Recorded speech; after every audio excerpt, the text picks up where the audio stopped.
Now playing movie reviews in 20 Qs.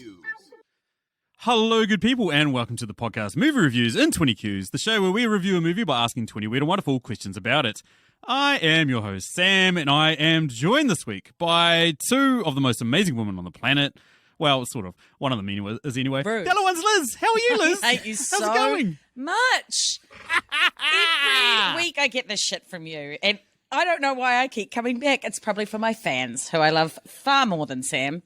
Because Sam's I think you've got Stockholm Syndrome. I think that's the problem. Douche. Yeah. Plus, what else am I going to do? Exactly. Codependency. What else are we going to do on a Friday night, Liz? Exactly. Really? Sleep. Do we have a life? I'd like to sleep. I think we've talked about this. It's been a long week, and sleep sounds good. Stop trying to get me to sleep with you, Liz. Now, the other person that we have joining us on this podcast...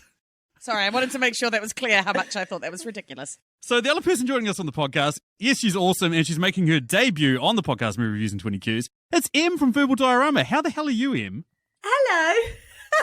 Yay. And thanks for the amazing introduction. And I am not better than Liz in any way. I think Liz is perfect. But I've been so excited about coming on, and yeah, I just think you guys are awesome. And we've just been like, literally, I'm not even joking, chatting for like 50 minutes before we even started recording. Completely forgot we were supposed to be recording a podcast. That was the best part about this. I thought we were just hanging out. It's all just been complete bollocks as well. Like, there's just talking complete bollocks. Now, Em, like, no pressure, but we've never had a British person on this podcast before. And What? Yeah. What? And we had an Irish person on before, but we've never had a British person. So when through the magic that is Twitter, I heard of Em and then started listening to some of her episodes, I was like, this person is absolutely perfect to be on this podcast. Your podcast is awesome, Em, so why don't you tell people about it? And you can do like your links and stuff at the end, but tell us all about Verbal Diorama. Well, thank you. And I can't believe that I'm the first British person. I'm going to take that as like an honour. I'm going to like make a little medal for myself, and then I'm going to hang it around my neck for the rest of my life. I don't know why Excellent. you didn't tell me that, Sam, because I would have just done my British accent for you. No! Em, tell us about Verbal Diorama. No one was hearing your stupid accent. So, Verbal Diorama. So basically what I like to do is, it's just me kind of hosting this podcast on my own, which is a bit weird, but just go with me on this. I like to talk about the history and legacy of movies you know and movies you don't. So every week I take a movie and I basically do a little bit of a deep dive into how it was made, little bits of trivia about it, because I'm a little bit obsessed with how movies are made and how it all comes together. I've said it before and I'll say it again, listeners. I only have people on here whose podcasts I really, really enjoy, and Em's is one of them. And the movie that she picked Thank for us you. to do is Pacific Rim from 2013. Yeah. Directed by Guillermo del Toro. Running through a couple of the details on it. 6.9 out of 10 on IMDb, 72% on Rotten Tomatoes, and 65% on Metacritic. Starring Charlie Hunnam as Raleigh Beckett, Diego Clattenhoff as Yancey Beckett, his brother, Idris Elba as Stacker Pentecost, Rinko Kikuchi as Marco Mori, Charlie Day as Dr. Newton Geisler, Bern Gorman as Gottlieb, and Ron Perlman as Hannibal Chow. Now, what we do is, instead of running off a plot off IMDb that some jackass has written and doesn't really know what the hell the movie was about, we throw it to whoever's watched the movie most recently. This week, it's Liz. How's it going, Liz? What's the plot? What is the plot of this film? This is what always happens to me, because I am way too not organised for this stupid podcast. Yes. So I always get Wow! Stupid podcast. Stupid tired and podcast. grumpy, okay? So This week's episode will be a special episode starring two people. and one Axt. angry yelling person. The plot of this film. Suddenly one day, no, I don't know how to start it. Hold on. Once upon a time, there was some In a kaiju. Okay, so it starts out with the news that like these creepy alien things go and attack cities around the ocean. Why are you laughing at me? This is as bad as Stacey was. I had to think. Okay, I'll start again. Okay, ready? Okay, so back to the IMDb plot. As a war No, between I'm humankind gonna and try it monstrous again. sea Shut creatures up. wages on. Shut up. I want to do it better. Okay. A former pilot and a trainee appeared up to play Yaya Ding Dong to drive a seemingly obsolete special weapon in a desperate effort to save the world from the I apocalypse. want to do it. But you can't. Let me try one more time. Okay, have another crack. Can Go. I just say this is the funnest podcast I've ever been on. We try our best. Okay, I'm doing it. Okay. the main guy is Raleigh, and he was fighting them with his brother, but then his brother died. It was really sad. And then it picks up 5 years later, and they have to do the last final step that they can do to try and stop them coming to Earth for good before they are completely fucked and they can't stop them coming anymore. Can't stop them coming, or can't stop them coming together. Yeah, exactly. I love that, Liz. Well done. There was a lot of coming in that sentence. Perfect. What do you want, man? I did my best. I want calming. Anyway, let's get into the questions before this completely fucking derails. We'll leave the coming to the porn question later. Yeah, absolutely. So if you haven't heard this podcast before, what we do is we review a movie by asking 20 weird and wonderful questions about it. We start with 10 that can be applied to any film. We then move into 3 personal questions that we thought of while watching this film. And then we finish on typically a listener question or a Patreon question, depending on how organised or disorganised I am. And the one that we always start with is the compliment sandwich, which is one thing good, one thing bad, and one thing good about this film if we're giving it a score over 5,000, or a shit sandwich if we're giving it a score under 5,000. Now, Liz, since you're so in control and focused and ready to go, why don't you start us off? Why don't you give us your compliment sandwich? Okay, Sam. Listeners, just so you know, I'm currently flipping Sam the bird because he's a big douche face. Okay, so my compliment sandwich. My first compliment is that I liked all the different kinds of Jaegers. I thought they were quite cool machines, and there was all sorts of different ones and different generations of them, and they had different elements and features, and I thought that was quite cool. I quite like seeing all the different ones and how they put them together.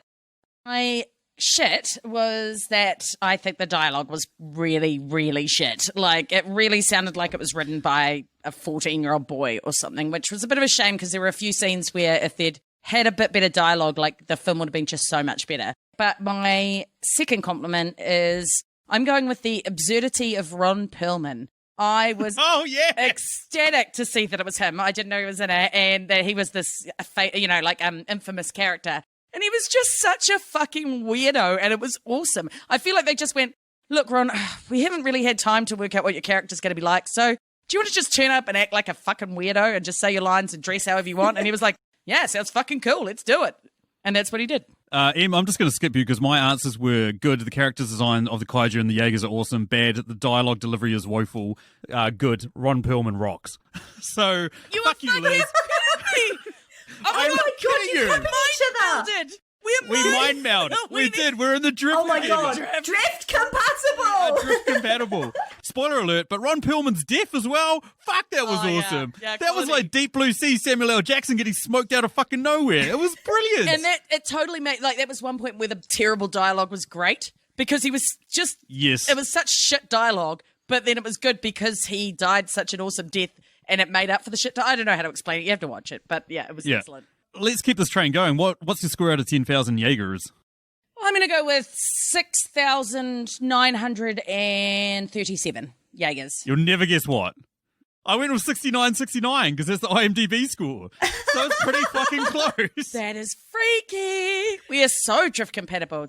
True. Yeah. Good point. Sorry to skip you, Em, but you're next. What do you got? Well, I don't have anything like what you guys have. Which means that I am not drift compatible with either of you, and maybe I should just leave right now. But I'm not going to, so one day, don't worry. Well, Keanu's out there somewhere, True. so Good who point. knows? I am also giving this a compliment sandwich. Surprise, surprise. But my good thing is it's Guillermo del Toro, who I absolutely love pretty much with all my heart because I think that generally he can do no wrong. I love his movies. I love the worlds that he builds and the characters he creates. I'm a big fan of his Hellboy movies because I've done episodes on them, so obviously. But the thing that I love most is Guillermo del Toro, who's kind of generally seen as more of a serious director. And he's basically put out a smashy robot monster movie. And I'll come to more about that a little bit later because I've got a little bit more to say about that. But generally, I think people look at this movie and it is his most commercially successful movie as well. Really? And they think, oh, it's a smashy robot monster movie. And generally, it is. But that's awesome that a guy like Guillermo del Toro can go, do you know what? I just want a movie where massive robots just beat up monsters for fun. And I'm just like, go for it, Guillermo. Just do it. And he's done it. And I just think it's completely different to everything he's ever put out. It's obviously not his greatest movie ever made because that's Pan's Labyrinth. Absolutely. But it's just so much fun. Like, it's just so much fun to watch. So, moving on to my bad thing, Charlie Hunnam is not great. No, he's a terrible actor. That was almost my bad thing as well, but I hated the dialogue more than his acting. The thing is, his dialogue is terrible, but I think his actual acting is a bit worse. Because I feel like if you give it to someone else, then maybe they could have done something with it. And it's difficult because I really like the character of Raleigh, and I like how he stands up for what he believes in, because he goes up against Idris Elba. And, you know, you kind of like, dude, you're going up against Idris Elba, don't go there. He's just like, fuck that shit, you know. But also the character's not a dick. Like, he could have easily been like an alpha male dickhead character. Just like that other dickhead Chuck. Yeah, like Chuck. Co-pilot. Yeah, like Chuck. Chuck Could Aussie have been dude. like that. Yeah. They're obviously trying to go into the fact that the death of his brother really affected him because they were, you know, in the drift at the same time. So, you know, he's got his brother's memories of death. And it's just like, okay, that's quite deep. But I just feel like Charlie Hunnam is not really kind of... Okay, he looks buff, and I'll give him that. He's definitely looking buff and working out. But I just think he's kind of the worst part about the movie. No, I get that. Yeah. Yeah, absolutely. Yep. But then, so what I thought I'd do was I was like, well, okay, I've said something bad about a performance, so I'm going to say something good about a performance. And then it was like, well, who do I choose? Because I've kind of like, well, you've got Idris Elba and you've got Rinko Kikuchi, and I think they are both fucking awesome in this movie. I love both of them so much. I love the characters so much. I love Stacker Pentecost. I love Makamori. And this movie would be so much worse without both of those actors. Yeah, like they needed some really strong performances to keep this movie going, and that's what those other two brought. So, yeah, completely agree. What about a score out of 10,000 Jaegers? I tried to give it a bit of thought. I kind of settled on like 7,015 Jaeger. Because I kind of feel like... Yeah. I wish I'd done the 69 though. I'm not going to lie. Like... It's a lot of fun to try, yeah. Yeah, you could have like totally stole that like line. And, like... Oh, I wish I had now. I wish I'd just gone, actually, my score was also 69.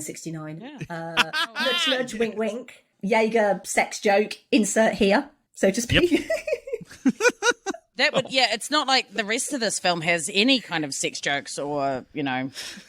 We'll get to it, Liz. Stop like trying to blow your jokes prematurely. Come on, we'll get there, man. Anywho, that moves us over to question number 2, which is the first of our Patreon questions. This question comes courtesy of the amazing man that is Chris Yini. Fuck you, the man, Chris. We love you, and we love this question. And what would Chris like to know there, Liz? What song would you have inserted into this film, and where/why? So the song that I would have inserted into this film is Evanescence, Bring Me to Life. And when I would have inserted it is, so you know, like there's the scene where they essentially kind of step into the Jaeger for the first time, when they basically, the first become like drift compatible, and then you get like Evanescence kind of coming in, and you know, like the start is all like melodic, and it's like, how can you see, you know, all of that. I can't sing right now, sorry, because I've got a cold. That was good. But you know, like it's like, and the lyrics are like, how can you see into my eyes like open doors? And then it's leading you down into my core, where I've become numb without a soul. My spirit's sleeping somewhere cold until you find it there and lead it back home. And I was like, fuck yeah. And then it's like, wake me up inside, wake me up. And it's just like, can you imagine it? And then they're becoming drift compatible. And then like Amy Lee's vocals are coming in, and you're just like, bam, they are drift compatible. It's like, wake me up inside, call my name and save me from the dark. And they're together, they're working together. Fuck yeah, that's it. It's funny because as soon as you said that, I laughed because I was like, I know exactly the scene she's going to pick because that scene is absolutely perfect for that song. I know. 100%. My one is just so straightforward. It's like, you know, when they're going into the breach and they're descending into that giant fiery pit of whatever. I just imagine AC/DC's Highway to Hell. It just makes too much sense. Like, they're on a highway to hell. Well, he is anyway. Just on a highway to hell going through the breach. Highway to hell. Yeah, don't do that. What's your answer? Okay. I won't sing it. I'm picking Ramones, 00 UFO, because it's got the same sort of high energy, freaky vibe. And again, the lyrics are kind of work quite well. It landed in a field in Idaho. Where it came from, I don't know. It did not look like it came from Japan. And out of the dark walked a strange man. I was like, oh, kind of works all right. Shit. Yeah. Knocked it out of the park this week, Liz. Well done. Thank you. Moves us over to question number 3. What is it there, M? So, question number 3 is, what deep philosophical debate arose in you during this film? And when we say arose, we do not mean any penis jokes. Just Well, I want to make one now. Yeah. Well, I don't think a penis is philosophical, though, is it? I don't think so. No. Okay, so this film is mostly set in the year 2020, right? And basically the world has had to put aside its differences and come together to fight a global threat that could, completely change the way the world's run and everything that's going on. So I was wondering if, in the year 2020 that we were living in, if we were faced with something that could completely change the face of society, would all of us come together as one and fight that together? Or would we all just argue and infight and claim it's a scamdemic? I mean, claim And the kaijus. 5G is causing COVID. Is that kind of what you're getting at, Sam? Abso-fucking-lutely. Yeah, 5G causes kaiju, didn't you know? Yeah, that's the one. 5G does cause kaiju. I've got a YouTube video that my crazy fucking uncle that's never used a camera before made, and he knows everything, man. He knows shit. He got shit bent down to his fucking brain from like psychic spies from China. So he knows shit, man. He knows it. I have to say, I feel like that movie did capture a little bit of 2020 in there. Like, absolutely. The bit, it was in Sydney or Hong Kong, I can't remember, probably both, where the kaiju and the Jaeger are fighting. And there's like people literally standing right there watching the fight. I'm like, you people are fucking idiots. That horrible monster thing is going to totally take you out in about 1 second. And I was like, oh, but actually people absolutely would be doing this. Those idiots. How about politicians going, no, what we need to do is build a wall. Fuck every other approach. We need to build a wall. Maybe they actually saw into the future and they were like, oh, let's try and teach them beforehand so that they learn from this. Yes. And then we didn't, and it sucked. Absolutely So, didn't. yeah, my philosophical debate was who the fuck would keep living near the coast? Why didn't they just move everyone from those cities like the minute they realized what was going on? Like the second one that crawled out, they went, oh shit, this is coming out of the Pacific, and the Pacific cities are going to keep getting hit. Fucking move everyone out and just stick Jaegers along all of the coasts, you dickheads. Makes too much sense, Liz. Makes too much sense. But like all those people still choosing to live at those coastal cities, I was like, you're idiots. My answer to this is actually very similar to both of your answers, but I kind of feel like this is a little bit ominously reflecting how we're living in 2020 in a way. This whole kind of insistence that a wall will keep something out. And it's never really hit me before. And watching it last week, I was like, did Trump watch this movie? And that's where he got the idea from. And he was like, I know. All I need to do is build a wall. And it'll be a strong wall. It'll be a great big wall. It'll be the biggest wall. Huge. Huge wall. Huge. It'll be a bigly wall. And I was like, that, it seems to me, is his fucking wall is the most ridiculous idea that I've ever heard anyway. But this wall is even more ridiculous because the size of these things, and the strength of these things, there is no fucking way any wall is going to stop them. It seems to me like the people in charge in this movie are very similar to a lot of the governments in charge right now who are just basically kind of blinkered. And I kind of completely agree with what you said, Liz. Like, why are people continuing to live on the coasts? If the coasts are so dangerous, then move inland. It just seems completely ridiculous to me. Great answer, Em. Liked it. Moves it over to question number 4, which is also a Patreon question. This question comes courtesy of the amazing man that is Dave Baker. Dave also has his own Patreon at patreon.com/yourfavorite. On it, he posts a cornucopia of created content ranging from prose samples to curated YouTube recommendations to YouTube video essays and written essays on Medium.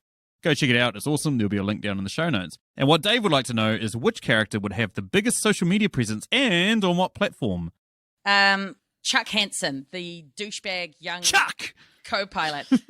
He was such a wanker, and you could just see he'd be all over Instagram with pictures of him like shirtless in his Jaeger, just being like, yeah, I'm the man. I'm like fighting off the bad kaiju. And he'd have all these like followers and shit. 100%. Well, I was actually, it's kind of linked to what Liz just said, but I was actually thinking that the character who would have the biggest social media presence would be his dog Max, because Instagram good point. is massive for dogs. And I feel like Max the dog, superstar. I think everyone loves Max.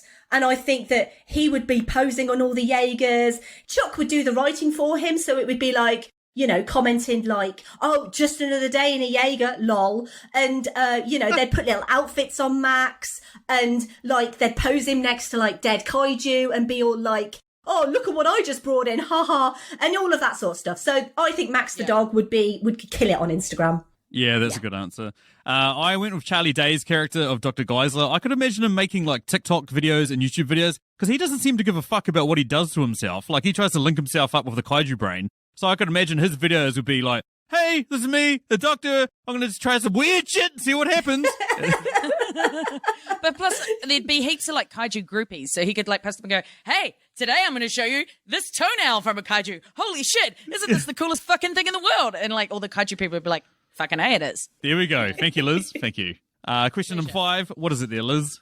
Okay, what is your most controversial opinion about this film? So, I mentioned at the top of this episode about Guillermo del Toro doing a smashy robot monster movie. And this is where I wanted to elaborate a little bit more because my controversial opinion was going to be Charlie Hunnam, but I don't think that's very controversial, actually. So my controversial opinion is that I think a lot of people think this movie is just a smashy robot monster movie. But I actually think it's a lot more than that. I think it has a lot of depth. I think it attempts to go into certain topics like psychological trauma. It doesn't always succeed in what it tries to do, but at least it tries. And I'm really interested in the ethics of the drift and about how ethical is it for two people to be essentially two halves of a brain and to be so connected to each other in like your memories and your movements and your thoughts. Like, how ethical is that? And I kind of feel like every time I come away from this movie, I kind of think to myself, well, it always makes me think. I always kind of ask more questions than the movie answers, but I think that's okay. The other thing that is really great about this movie is Del Toro's world building, because he has this ability to kind of build these worlds from scratch, which is something that he's brilliant at in literally every movie that he does. But it's controversial because I kind of feel like people do think this movie is dumb. And it is a very simple movie. Like, it's set up very simply. We've already said it's got a very simple script. Like, literally a 5-year-old could have written it. But like, it's not a movie that really goes into, you know, the ethics of the drift, for example. But I feel like at least it makes you think about them. Whereas if it was just a standard smashy robot monster movie, it would literally not care about any of that. But the fact that it mentions it, at least tries to dwell on it, I think that this movie is better than people think it is. I totally dig what you're saying. Another movie that sort of springs to mind like that is Starship Troopers, which when it came out, everyone thought was just like an alien invasion / shoot 'em up, blah, blah, blah. When they suddenly started realizing it was a satire on like the war in Vietnam and like World War II and like Nazi propaganda and stuff like that. I totally dig what you're saying. The one for me is this film does it well, right? But I feel like the hive mind thing is like done and dusted. I mean, like as I said, they're quite original in this, where they use that sort of hive mind to explain how all these kaiju are being controlled and they're being sent and they're doing this, that, and the next thing. But like, it's one of those things where like, if you start thinking about the number of other alien movies that uses a hive mind, and if we take out the one central alien, it'll stop the rest of the aliens. There's quite a lot of them. Like, so they do it in Avengers, they do it in Edge of Tomorrow, they do it in Independence Day. And like, I realize that it's like the exhaust port on the Death Star where you need this like one small thing to like blow up the entire system. But I just like, I think it's done. Like, we just need to come up with something different. Like, as a plot device for films, I think we need to come up with something different. All right. No, I think that's fair. Yeah, I think mine is going to be controversial with at least both. Oh, and probably with both of you. I didn't like the Marco Mori character. Get out! It wasn't that I didn't. Okay, so I actually said that a little bit too harsh than I mean, but I liked the concept of her, but I feel like she could. I like the concept of an orgasm. However, I've never had one. Shut up. No. Look, I didn't like the Marco Mori character because to me, I felt like she was developed solely to like appeal to the weeboos with her like little bit of blue hair and her like fighting girl and her meek personality. And I just don't think that that's what she would have been like. I feel like if you think about the strength of that woman, to have like stood there and watched that fucking kaiju and like lose her parents. She was much tougher than they gave her credit for. And for her all her bowing and being sad and stuff, I was just like, bollocks, she'd be a badass. And I felt like they didn't give her enough credit for that. And I also felt that it was kind of like it bowed to that sort of Asian woman, like submissive woman thing. But then she was raised by Idris Elba, actually. So why would she have been this quiet, submissive Asian girl? Like, I didn't buy it. I felt like they could have made her character way better than it was. I kind of get what you're saying. Yeah, but I feel like I want to disagree with everything. Same. I'll Excellent. Then it's wonderfully controversial. It is. Like the tonal shift between her looking through a peephole and staring at Channing Tatum and going, ooh. Like that for me was like one of the worst scenes. And I've got a question about that. But it was I think that's bullshit because if you think about it, she's like on this base with 1 billion dudes. I'd be like, she'd be banging them all. And she would do well because she was hot as fuck. Yeah. It legitimately feels like a men writing woman sort of situation where it's just like they look through a peephole and they see this guy who's got his shirt off. And it's like, yeah, that would work for a guy. If a guy looked through a peephole and saw a woman with his shirt off, he would literally go, ooh. Whereas I think a woman would just open the door and be like, sup, you're looking good. Well, we know how Liz seduces men. There we go. That moves us over to another Patreon question, which comes courtesy of another M. That is the Emily Higgins of the Tasteless Podcast. You guys know about the Tasteless Podcast. We've had her on here a few times. She hosts. I love her. She's awesome. She's the fucking tits. You can find Tasteless Podcast on any of your podcast apps. She compares a movie, one that everybody loves, that she thinks is slightly overrated. Usually compares it to a movie that no one's ever heard of, including myself. So there you go. Anyway, what would M like to know? M? So, which side character would have the best spin-off movie? We all want to see that Aussie guy, that Chuck or whatever his name is, because he's the fucking bomb in this, isn't he? He's like the anti-Steve Irwin. He's like the complete biggest dickhead on the fucking planet. Oh, see, I chose his dad. I chose his dad as well. His dad is awesome. No. The son's a fucking dick. Drift compatible. Yeah, seriously, you guys. It'd be interesting to see him in the early days, right? Like when he was like an early pilot and they're working everything out and he's trying to deal with this little kid and his wife's obviously left him or whatever. Like, I feel like it would have been real interesting. You could have done like the action part of it and then you could have had like the personal growth part of it. The funny part is I know for a fact that guy is an Australian actor, but how, like, his Australian accent sounded like someone trying an Australian accent. It was weird. Like, nowhere near as bad as Charlie Hunnam's accent. I've got no idea what the fuck that was supposed to be. But at the same time... Well, because obviously I am seriously not drift compatible with you guys, because clearly you guys are agreeing on everything. Maybe I'm we've actually been on a too little many bit podcasts together. I'm actually a little bit freaked out right now. If you guys weren't on the video in front of me, I'd question whether you were the same person. We do share a hive mind. I'm just far more attractive and funnier. To weirdos. That's correct. She is far more attractive to weirdos. So anyway, I've kind of gone with an obvious character because I was like, well, the one character that I really, really want to see in a spin-off movie is Makomori. I love Makomori so much. And I'm sorry, Liz, I have to disagree with what you said. I think that she is a complete badass. She is a sort of character. Yes, she has this kind of demure appearance, but I think that, you know, we're consistently told she is the best. Like, she is constantly beating everyone. I think that she literally can kick the ass of every man in that station, but she has such a respect for her father figure, and her father figure is telling her, you know, I don't think you're ready. And it's because he cares about her so much and she respects him so much. And I really love their relationship. I think it's really nice. And I would love to see more of her story. I think that her beginnings as obviously a child, having that trauma of losing her parents, but essentially being saved by Idris Elba. There's so much brilliant material for her. Let's get that spin-off movie because I want to see her. Absolutely. Yeah, she's pretty cool. I totally disagree with Liz. Anywho, that moves us over to... I like the actress. I'm just saying I would like to see them make her even more hardcore. Sure, Liz. There's no backtracking on this podcast. Anywho, that moves us over to question. That moves us over to question number 7, which comes courtesy of the amazing man that is Dan Brennick. Dan is one half of the Netflix and Swill podcast, which you guys would know if you'd listened to the Independence Day episode. And what Dan would like to know, well, he's got 2 questions. This question is a little bit more serious to throw at these two.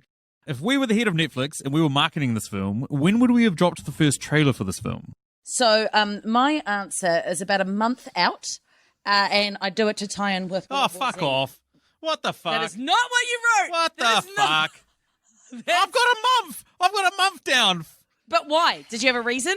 Did it just pop in your head like someone put it there? Like someone Yeah, pretty much. I was just like, about a month. I was like, Guillermo del Toro's a bit of a name, but like Idris Elba isn't like a massive star. Charlie Hunnam wasn't a massive star in 2013. I was trying to think of like when would be enough for these people to go, oh, wow, this looks cool. God damn it. I did it to tie in with World War Z because I felt like monsters and apocalypse and action. You could see people maybe getting into it for the same sort of reasons. So that's why I said, yeah. Makes sense. What about you, Em? Creepy. Fucking very You creepy. guys, I'm going to be honest, right? And I don't think I understood the question.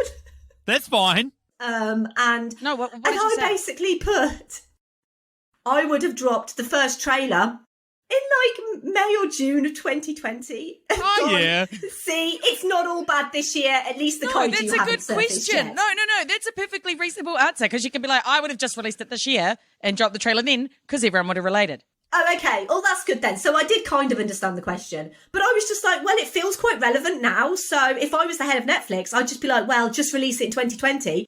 No other movies are coming out. So let's just release that shit and then be all like, oh, yeah, coronavirus. Ha, ha, ha. Look at this. We've got kaiju. They're much worse. So You think COVID's bad? Wait till you see these giant alien things. These exactly. giant fucking So- things are destroying hundreds of thousands of people. Yeah. Yeah, they're fucking killing millions of people. Up yours, COVID. You know, it's Exactly. just- We are only into September. So who says that kaiju aren't coming out later this year? You don't know. Don't tempt fate, Liz. What's the next question? Bitch, there's already been a hellmouth open up in Siberia last month, so Gosh. we're getting pretty close. Like, Yeah. fucking hell. And everyone's like, oh, I just can't wait till 2020's over. I'm like, what makes you think 2021 is going to be any better? Yeah, nothing's going to fucking change. It's like as soon as it's January 1st, 2021, it's like everything's going to disappear and everything's going to be normal again. Fuck that shit. COVID. Yay. It'd be pretty funny if we all just look up in the sky and we just see this cursor scrolling down and then it just like hits the start button and then he's like, okay, restart. We're like, restart 2020? Fuck you, cunt. I'm not doing this again. Hells to the no. Anywho, that moves us over to question number 8. What is it there, Liz? All right.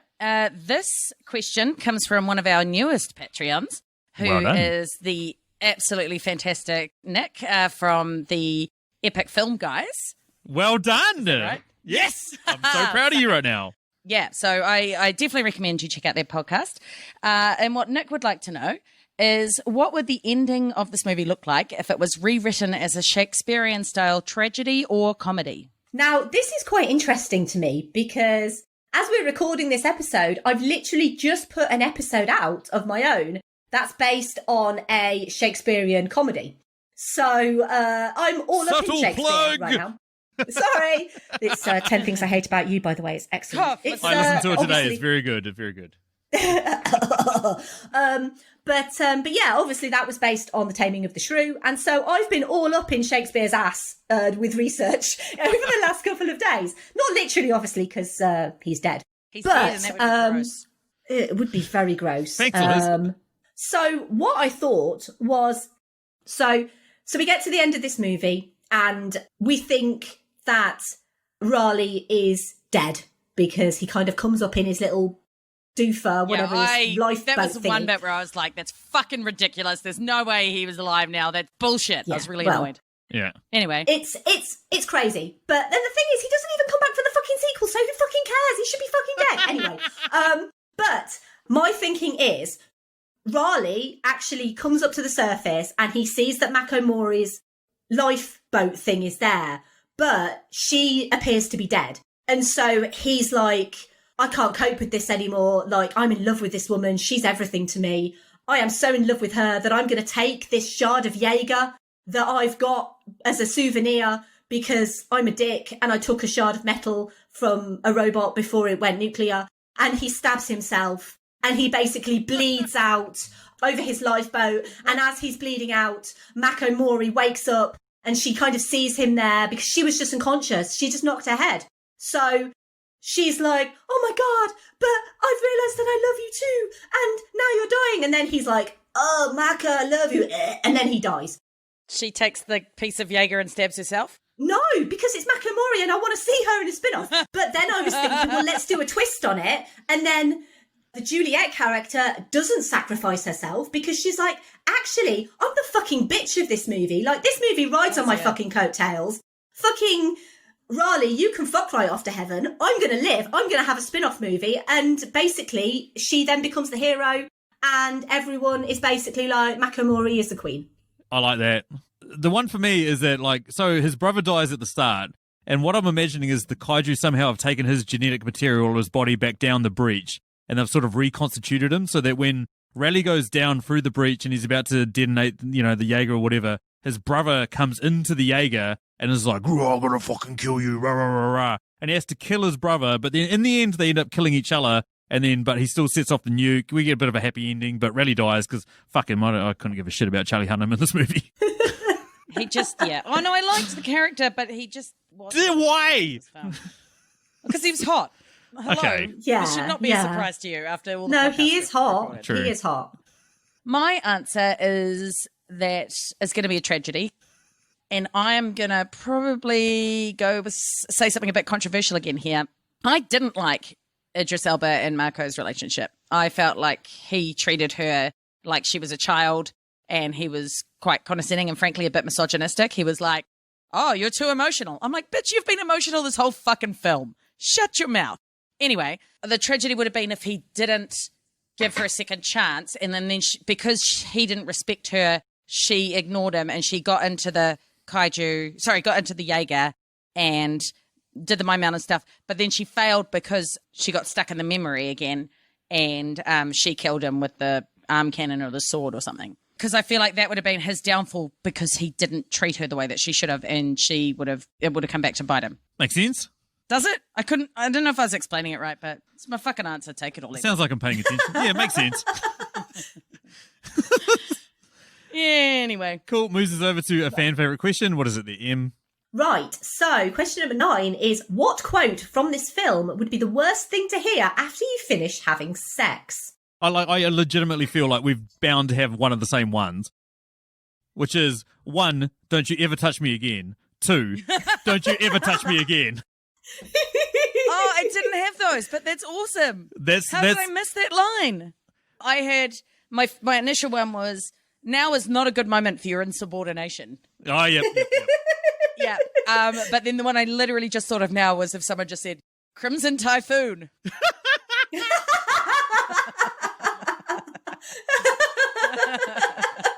Yeah, you pulled a winner there. Oh, I'm sorry.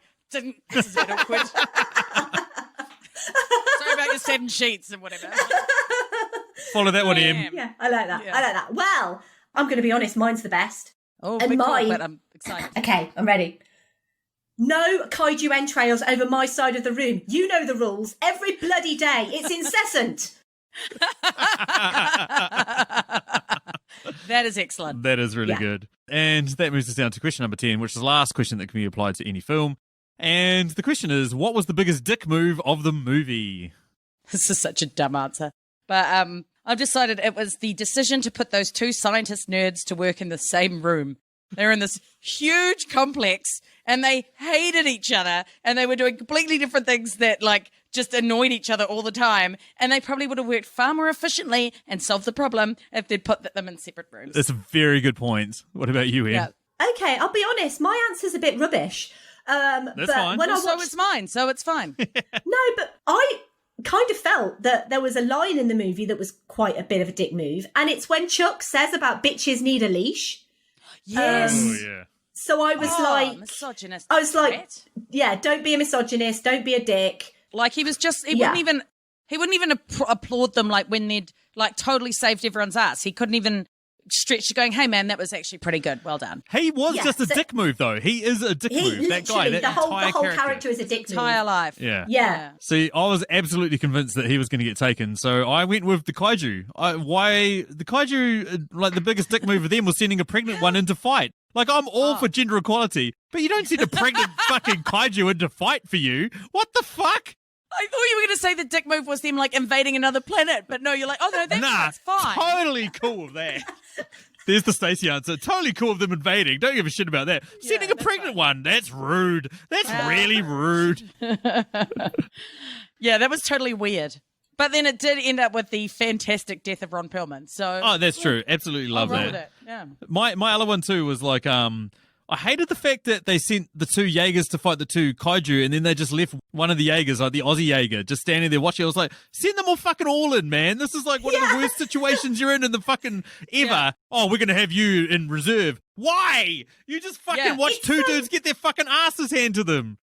It's like any fight, isn't it? Where you've got like one dude and he's being attacked by 10. And so only 2 of them go to him at once, and the rest of them are just kind of standing in the background, like waiting to attack. It's like, no, you got fucking 10. Take all fucking 10 and do it. Like, what's the fucking point? Exactly. And that moves us down to our questions that we've thought of while of watching this film that we can ask of the other people and don't necessarily have to answer ourselves. And Em, since you're our guest, you get to start. What do you got? Right. Okay. So my first question was, in this universe, so we're talking about the Pacific Rim universe, what came first? Was it Godzilla or was it the Pacific Rim kaiju?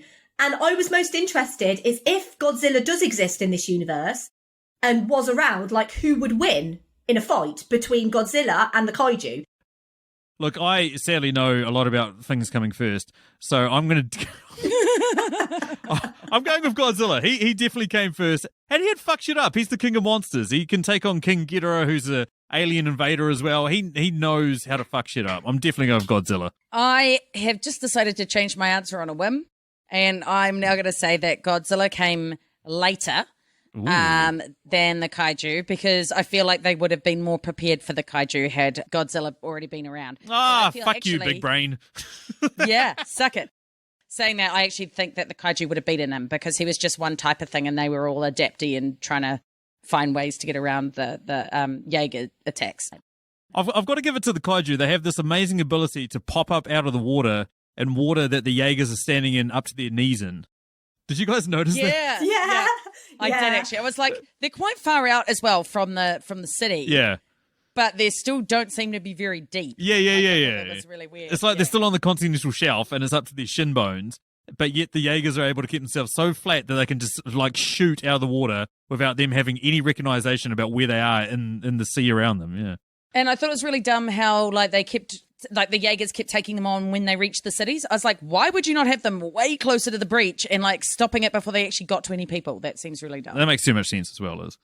Yeah, sorry. yeah. This is not a movie that makes sense. Yeah. So my next question 12, is you're a porn director charged with making the adult movie version of Pacific Rim. What would the, in inverted commas, plot be?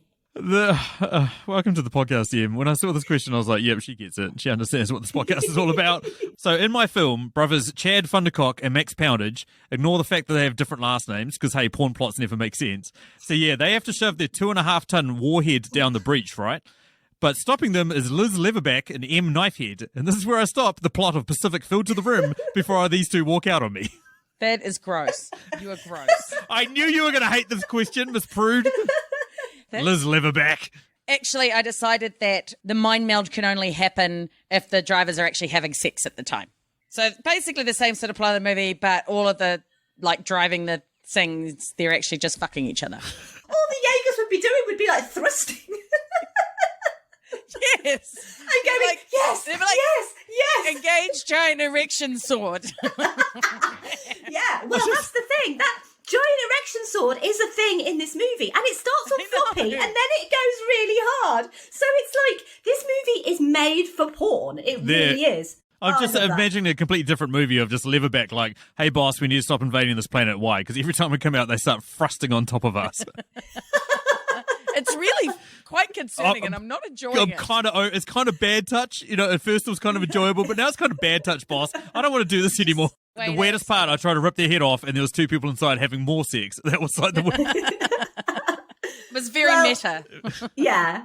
Well, you see, I wanted to answer this because I wanted to go with the initial thought that I had. Now, bear with me, because we're going to be going back in time a little bit, because generally, I think the best porn is like 70s porn. So what I'm thinking is that the Jaegers live in like a 70s, like a massive 70s house. But unfortunately, the refrigerator is broken. So they have to basically contact the breach, and they get a kaiju repairman. And the kaiju repairman arrives at the door. He's got like a 70s tash, and he's basically like, I'm here to fix your fridge. And the Jaegers are like, oh my God, it just needs a service.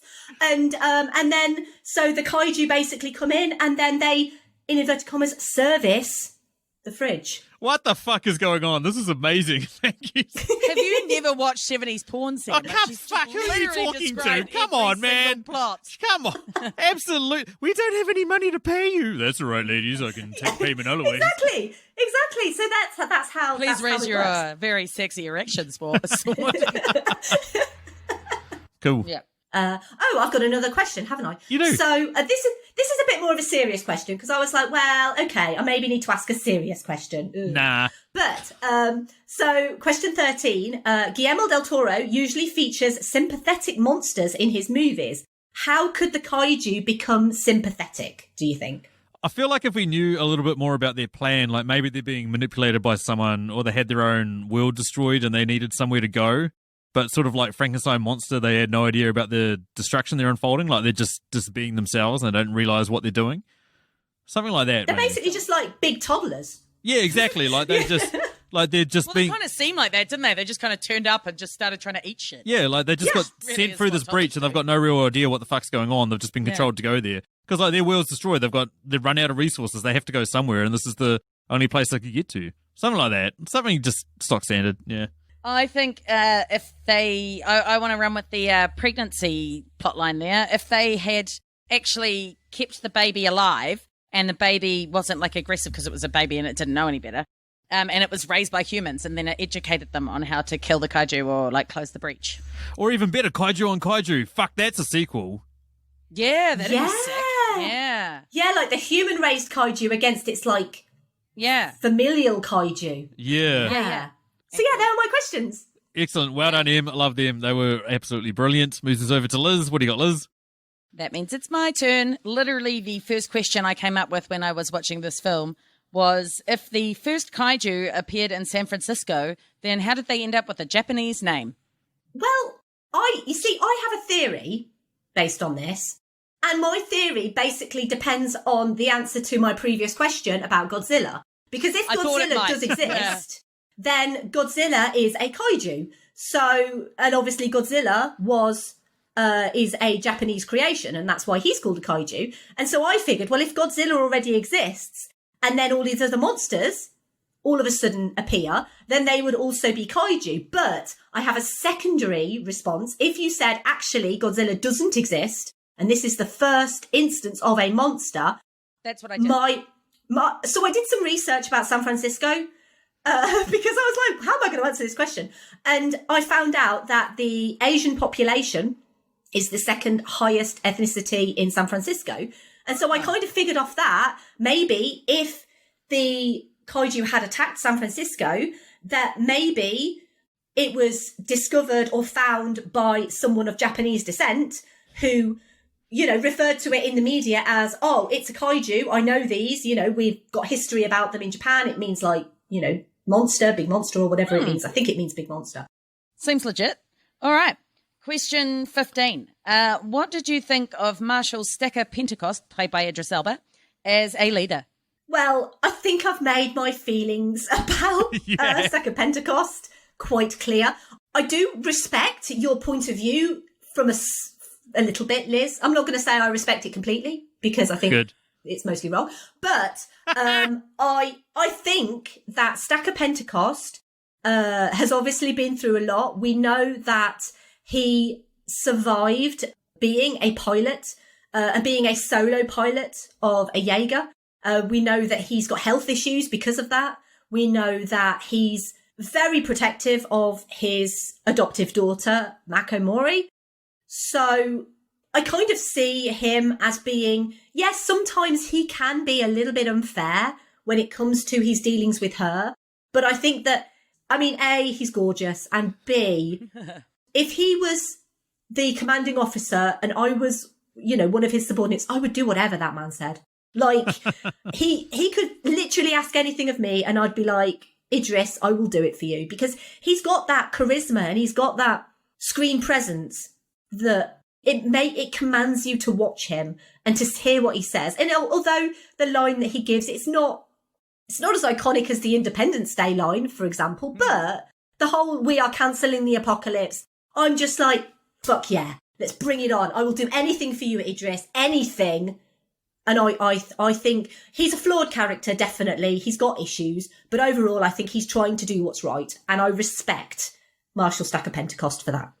All right. Sam, what about you? She's said everything I was going to say. Like, I just, I mean, he's doing the best he can with what he's got. At the same time, like, I'm a father. I've got a little girl. I completely understand why I wouldn't want to leave her. Especially, I wouldn't want to leave my daughter with Chani Hullum. Fuck that. The apocalypse is happening, daughter. It's fucking happening.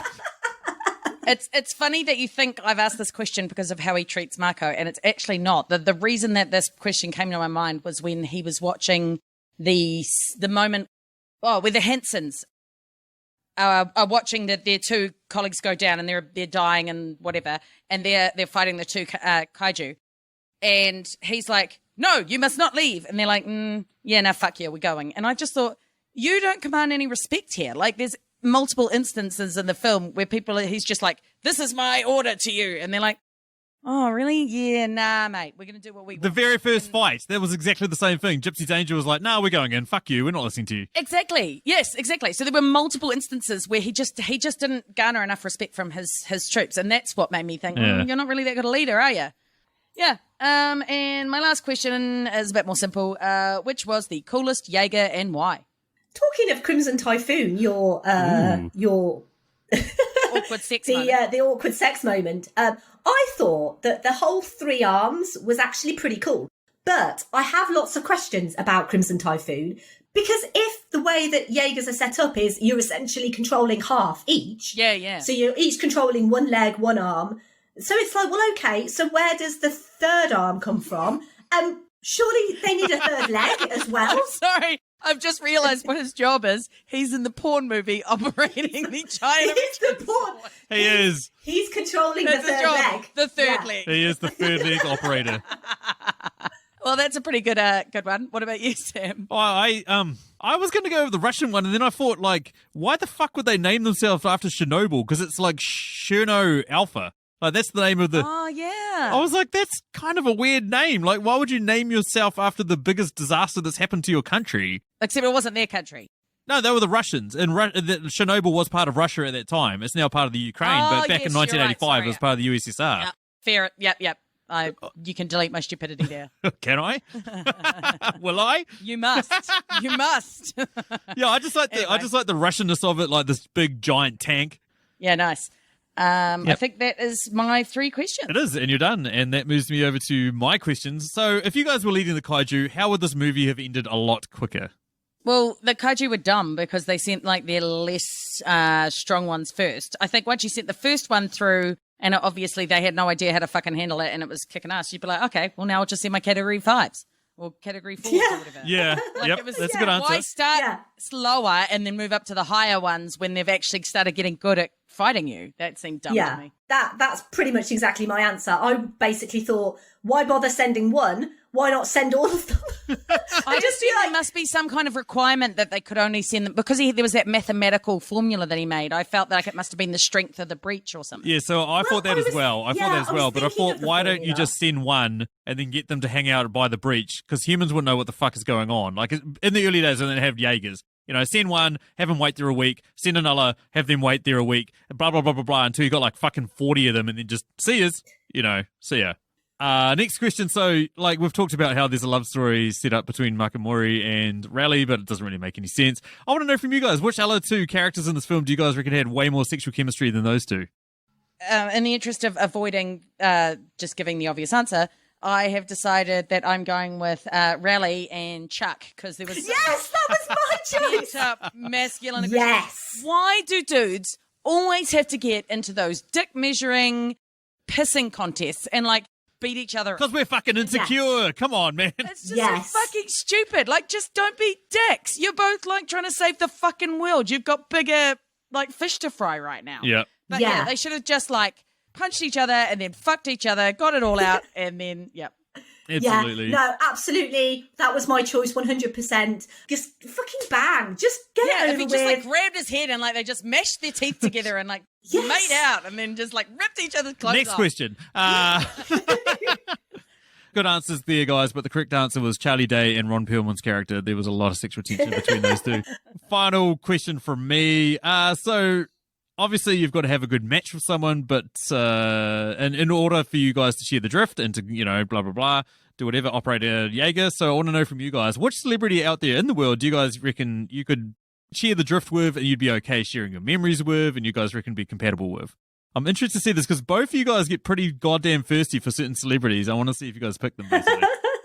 No, I didn't pick Tom Hardy or Chris Hemsworth. However, I did pick Tom Hemsworth. Channing Tatum. Oh. No, Channing Tatum. Ooh. Yeah, because I feel like he'd be flattered by how hot I think he is, and like maybe a couple of the dreams I might have had about him in the past.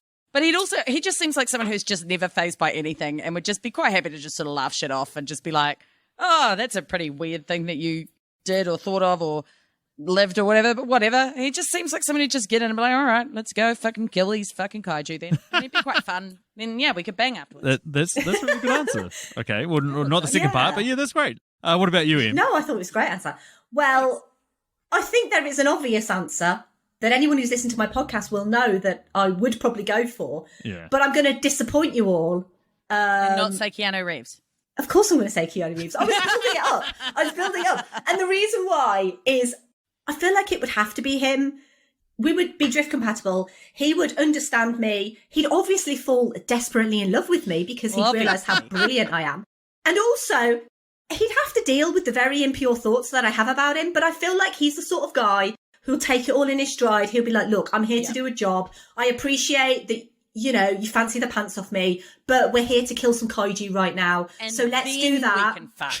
But then I'm thinking of that porno version where literally you have to fuck in the helmet of the kaiju. And I'm like, that would probably be what would happen. But it wouldn't just be fucking. It would be like proper lovemaking, obviously, because it wouldn't just be a fuck. But I feel like genuinely Keanu Reeves, he's very cool, very calm, very collected. Like I feel like, and obviously he's a physical man. Like it's the same as Channing Tatum. They're like the same sort of thing, Yeah. And Channing Tatum is an amazing dancer, right? And I feel like that fluidity might come into fighting. But also, not only would it be an awesome like kaiju fight machine, but also it could do like a bit of a sexy dance at the end. Yeah, and then victory dance at the end. But while the Jaeger is basically like doing a bit of a victory dance, that's when you hit it with the lovemaking. That's when 100%. you fucking get down, 70s porn music and everything blaring in that helmet, and you are getting down with Channing Tatum. And then 100%. basically, because I'm going to be there in the other Jaeger next to you, basically we're going to be like Jaeger high-fiving, and then you're going to be at it with Channing, I'm going to be at it with Keanu, and that is basically going to be how me and you, Liz, save the world. This is fucking amazing. Like, I wasn't going to answer this myself because, like, you're right. You need to get a celebrity that would be totally cool with, like, all your deepest, darkest thoughts and stuff like that. So I was like, there's no way it could be Brie Larson or Natalie Portman or Marion Cotillard. So then I was like, or Chris Hemsworth. So I've got to pick it. I don't think you're giving Brie Larson enough credit. No. Like, they're totally cool. They're totally cool. But at the same time, you're like, they're going to see all your worst memories. So I was like, I be okay with seeing all my worst memories? I was like, the answer's obvious. It's Mel Gibson. Because no matter what bad shit I've done, it's nothing compared to that fucking asshole. You're like, God, you're pretty boring. And you'd be like, this is exactly why I picked you, you fucking tool. Exactly. So I've got to try and find like the crazy sort of manic energy that's on my level that's kind of done some weird shit maybe, but not nearly that bad. So maybe like Michael Keaton, like just like that slightly crazy but not full crazy, Jack Nicholson, someone like that. Oh, yes, you'd go really well with Jack Nicholson, I reckon. Me and Jack Nicholson. Yeah, I see that. Yeah. Can I ask though, if we're all obviously in our Jaeger saving the world, and me and Liz are obviously fucking not saving the world, just banging. Are you going to be banging Jack Nicholson? Then we're fucking. Yeah, maybe like One Flew Over the Cuckoo's Nest, Jack Nicholson, but not Jack Nicholson now. No, that's good. That's fit too often now. What the fuck are we talking about? I don't know, but this is awesome. I love it. Officially lost. We have. And that moves us down to our final question, which is a listener question. This is a question I threw out there to you guys, our dear listeners, with a poll and got you to sound off in the comments if you liked. So the question this week was, in theme of this film, what is your favourite alien invasion movie? Why don't you start us off, Liz? You can give us a top 3 or just your favourite one, whatever you like. Oh, yeah, I have one, and I cheated because I voted in your poll as well for the same one. Cheat. But, my choice is clearly Independence Day. It is quality film. There's good laughs, good lines, hilarious plot, like great actors. It's just a brilliant film. I love it. And you know my feelings on 90s films. Like, True. I adore them. They're my favourite. Well, interestingly, of the 4 movies that were listed in the poll, I've actually covered 2 of them on my own podcast. So I've done episodes on Edge of Tomorrow and I've done an episode on The Thing.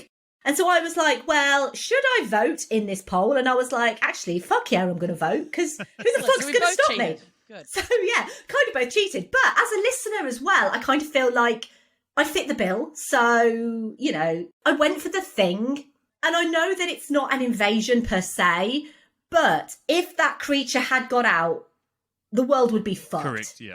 The world would be absolutely screwed.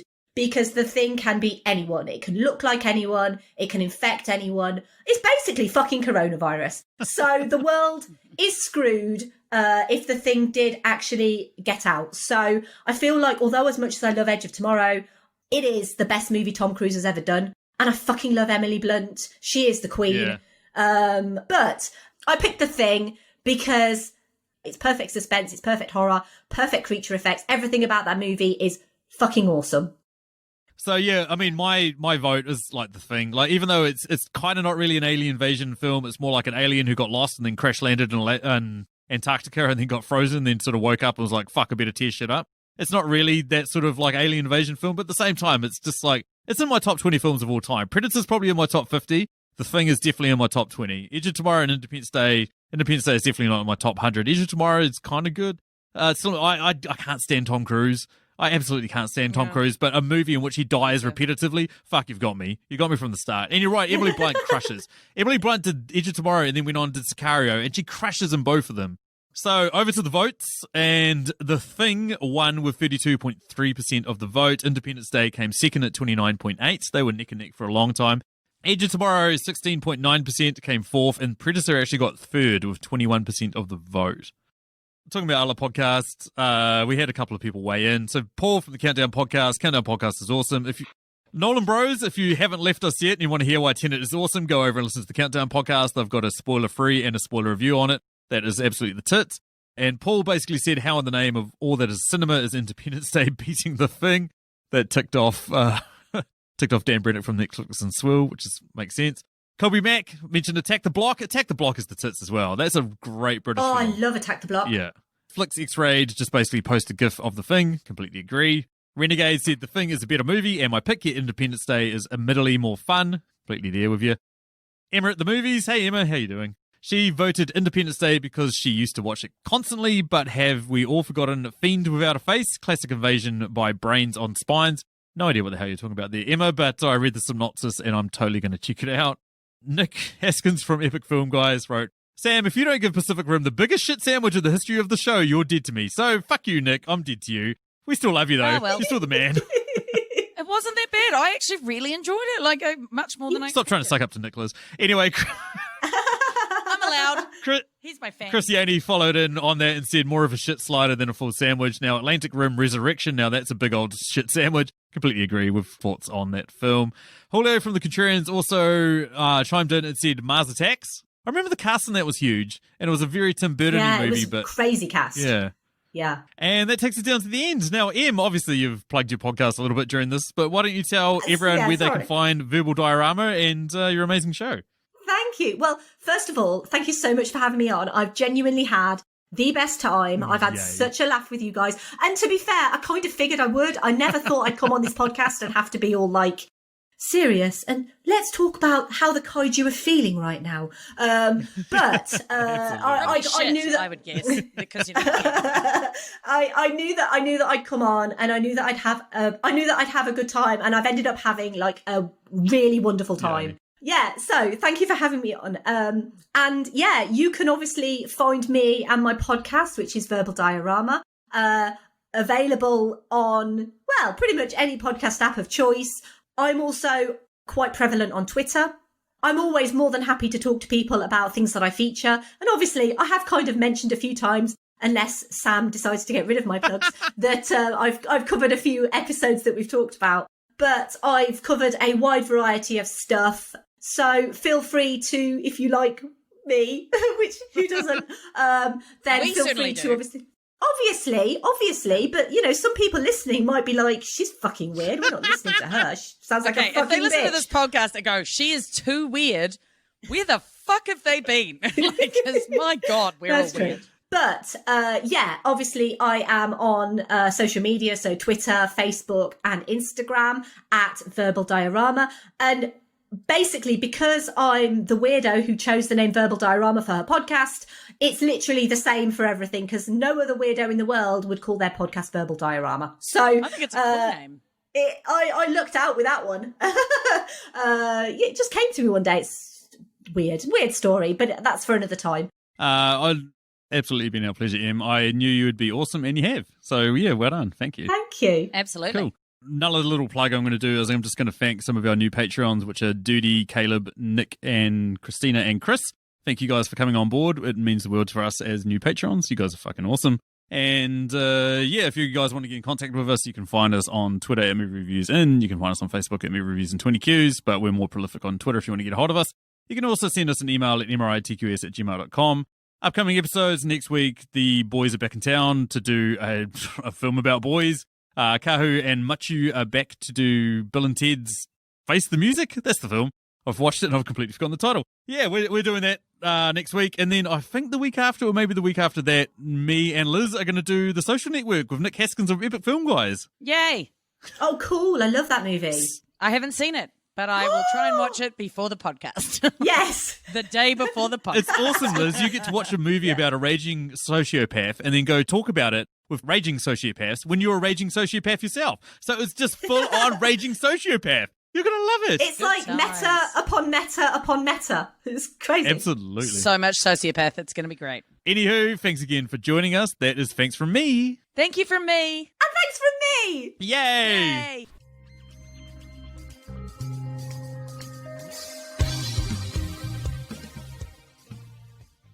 It wasn't a sexual itch. If you've got a sexual itch, you need to see your chemist. Are we insinuating that they're together because he's got a really big dick or something? I never want to think about Sam's dick, to be honest. Never. Then Liz would have the hugest dick. Did you not know it's Verbal Diorama? I was like, have none of you bitches heard of an electromagnetic... No, we haven't. You were What is so a hard thing to say? Jesus. Yes, I've heard of a woman having a stroke. Yes.